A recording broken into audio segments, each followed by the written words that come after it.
Hello everyone and welcome to my podcast.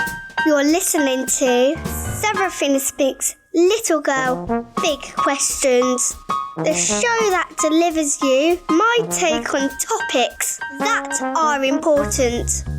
I'm your host, Seraphina Marlena Durbin. Let's go right ahead to the show. Hello listeners, it's Seraphina here. Since my last episode, I'm lost something. It's one of my front teeth. And as soon as Fangy, that was my nickname for my tooth, fell out, I wondered if I would sound different on here. If I do, I can't help it. So today, I'm going to talk nits with you. Perhaps you know them by their formal name, head lice.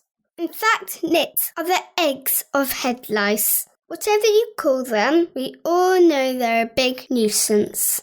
Did you know the lice we carry are sucking lice? Yeah, I thought you wanted to know that. I decided to Google then to see what I could learn, and here's what I found. Number 1. Nits prefer clean hair to dirty hair. So it's nothing to do how much a person washes. That's not good news for me. I don't wash my hair as much as you think. Number 2. Human nits can't live on pets. But that's also good news for Dickie. We already put flea stuff on him every month. Number 3. Nits spread when we touch heads. They can't jump or swim or fly. I always thought they could jump, but it turns out that's a myth. Lots of years ago, there were knitting Nora nurses to look at children's heads. They used to put kids in a line to check their hair when it was dry.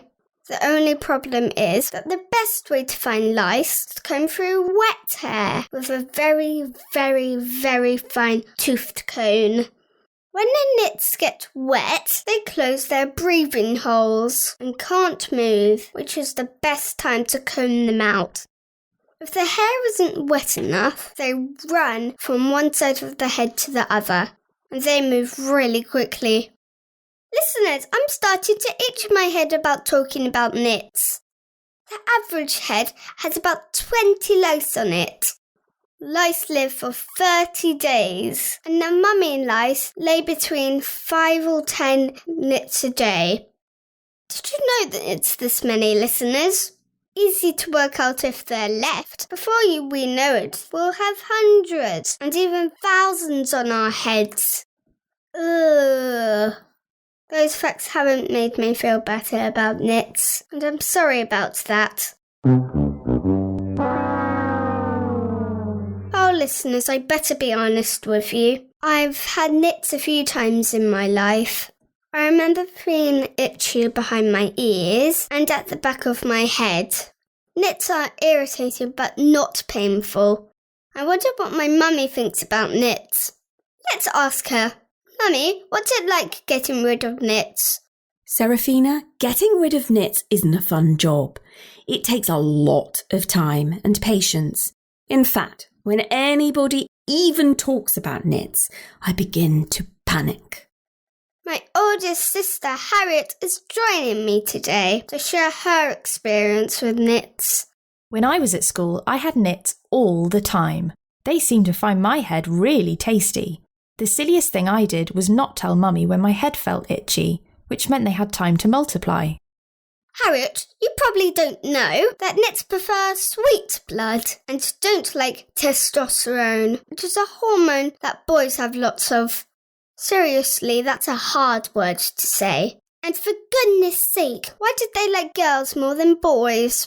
It's probably because the nits have more hair to hide in than the boys. It just isn't fair though. Why aren't more people talking about nits? Maybe if we did, we'd finally get rid of them. What do you think about this topic? Write in and tell me. My email is seraphina@seraphinaspeaks.com. And one last thing, listeners, before I go. Can everyone please de-knit before we go back to school? Listeners, if you thought Nits was boring, our next subject will be about cake. Anyway, that's it for today, listeners. Stay safe, everyone.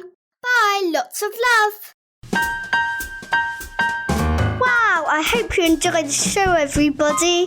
If you like what you hear, click the subscribe button. This podcast is made possible by listeners like you. Thank you for your support. Don't forget to check the show notes. Leave me a review wherever you listen to your podcasts, because then more people can find my podcast.